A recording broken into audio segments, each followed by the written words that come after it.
Welcome everybody to How Fast Will It Go, and today we're dealing with the 1987 Porsche 959. Now this has 1,441 horsepower, 1,347 pounds-feet of torque from a 4.6 litre twin turbocharged hybrid V8, and the car itself now weighs 2,625 pounds. Came with all-wheel drive standard. It can now do 0 to 60 in 2.485 seconds and 0 to 104.188 seconds. So yeah, an incredibly lightweight car with nearly 1,000 horsepower over what it had originally. So yeah, this should be a recipe for a really quick vehicle, especially since Porsche have at the moment 3 vehicles at 273 mile an hour in this series, meaning that 2 of their cars are at least in the top 10. So yeah, let's see if this can get up there and join them. So the all-wheel drive is going to help keep all that power in check. Because obviously it had it originally, it's not going to suffer from having to deal with it. It's really going to need it with all this power. And as you can see, we're already up to 240. There's 260, 270, 272. Slightly blipping 273, but I don't think we were able to hold it for all that much. But yeah, definitely got 272, which yeah, he's right up there with the best of Porsche. In fact, that's comfortably in the top 20 at least. It's a little bit on the tricky side to handle, which is no surprise given it's a 33-year-old car dealing with 2020 levels of power.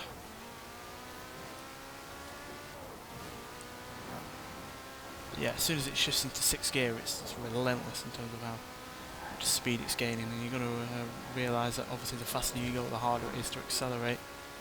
And yet in 6th gear, this is accelerating as quickly as it would even 5th or 4th. No brakes though, no dear.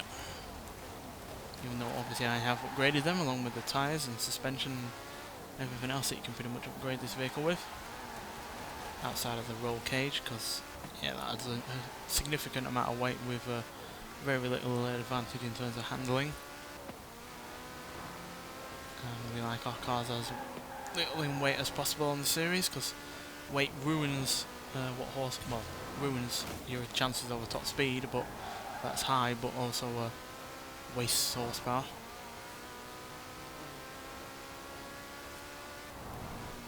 It's now raining unfortunately, which is not helpful, but yeah, as you can see, even on this side of the motorway we're getting up to 260 mile an hour.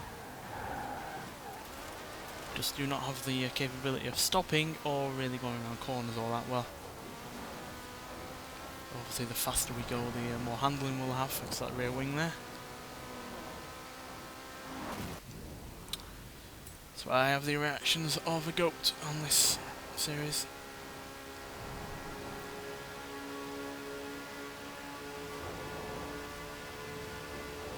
Yeah, this is easily one of the more consistent vehicles we have, even going uphill. We're approaching 270 mile an hour there. But yeah, it looks like we're going to have to deal with 272. I know we blipped 273 mile an hour a couple of times, but it was not a proper hold on 273 like it was with doing 272. So yeah, that's still though mightily impressive. It's not the oldest Porsche though to get up to that kind of speed, but it is the still a really well-rolled vehicle for getting up to 272 mile an hour. So that means we've matched the Koenigsegg CC8S and the Koenigsegg Agera. Also the Ferrari F12tdf, Ferrari F12 Superfast, Ford Custom Double Down, and the Lamborghini Aventador. We beat the McLaren Speedtail, which again is also a more modern vehicle than this, as well as the Koenigsegg CC8X, CCX even, and the Shelby Monaco King Cobra, Hot Wheels Twin Mill, Toyota Sprinter Tureno, and we smashed the 2019 Porsche 911 GT3 RS by 3 mile an hour.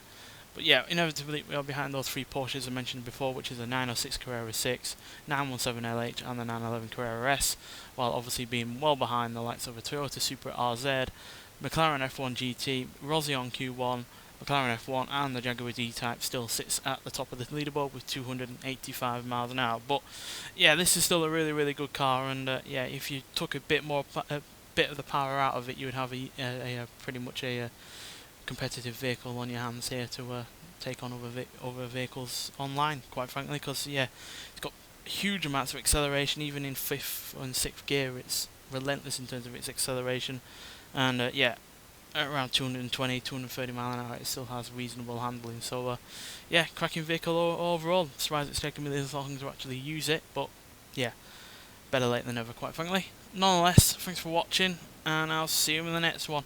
Bye.